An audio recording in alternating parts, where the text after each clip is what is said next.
My name's Chris McNulty. I'm lead SharePoint consultant for Knowledge Management Associates, KMA. We're a Microsoft Gold partner. We're based here in the Boston area. And most of my focus is spent on delivering solutions to our client base, heavily focused on SharePoint along with some other Microsoft technologies, SQL, Project Server, a little bit in the business intelligence space. So my job covers a large number of clients in the New England area.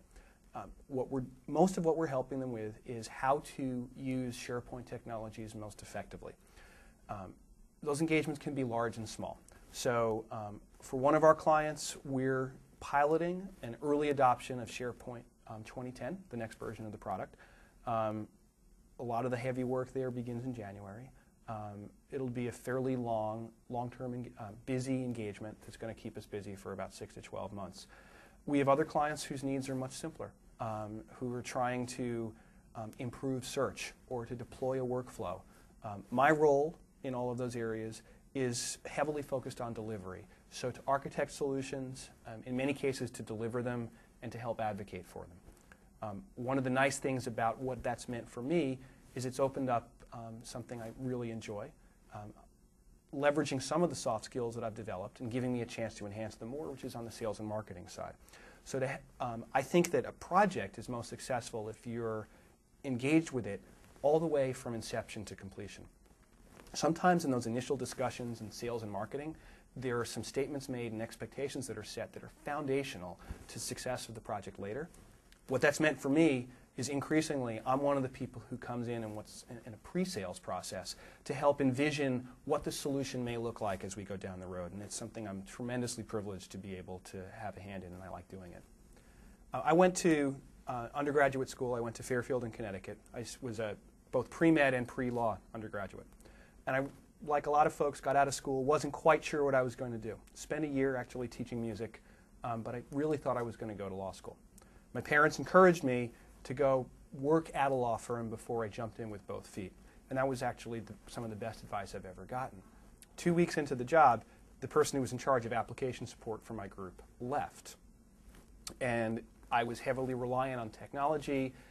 There were some manuals sitting around, and I sort of came to technology organically. It's something that's really stuck with me, and I'm very happy for that. So sometimes what clients need is a simple way that they can put information in one place and have people access it from around the office, around the country, around the world. It sounds very simple, expressed that way. It can be fiendishly difficult to pull it off properly in the real world because you have things like security, regulatory requirements, complexities around the data, but we can help make that simpler for them. Sometimes, as you mentioned, there's definitely workflow kinds of requirements. So people are looking to figure out, for example, we have a pharmaceutical client that's trying to develop a workflow around how do people come up with licensing ideas for internal R&D projects, and how do we pass that on to a place where we have the materials where we can go and talk to potential partners about that. So that's an example of a kind of workflow project that we work on.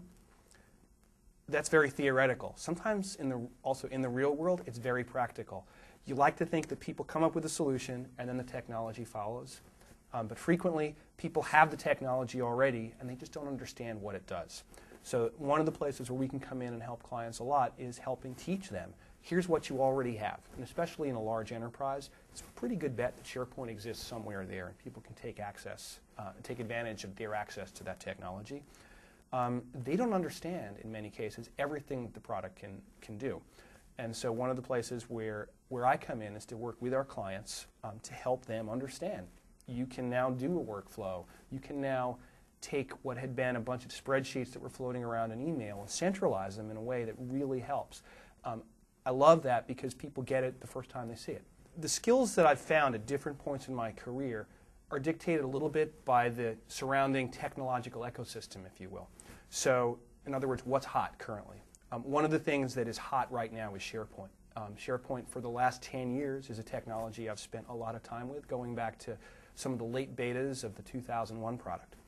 And as the market for SharePoint has grown and expanded over the years, the fact that I have that kind of rich tradition going back to the roots of the product has opened a lot of doors for me that it wouldn't have been opened otherwise. Take advantage of user groups, and it's very easy, I will say, to use technology to stay current with things, and that's fantastic. But get out of your house. Go find a local user group that meets monthly. Go sit down with them.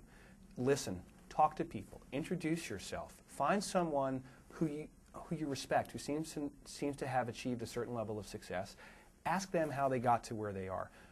It's sort of an informal mentorship relationship, but those kind of mentoring relationships are two-way streets. And if you're interested in one, sometimes you have to ask for it. Those are the kinds of relationships to cultivate that can sponsor you forward throughout your career.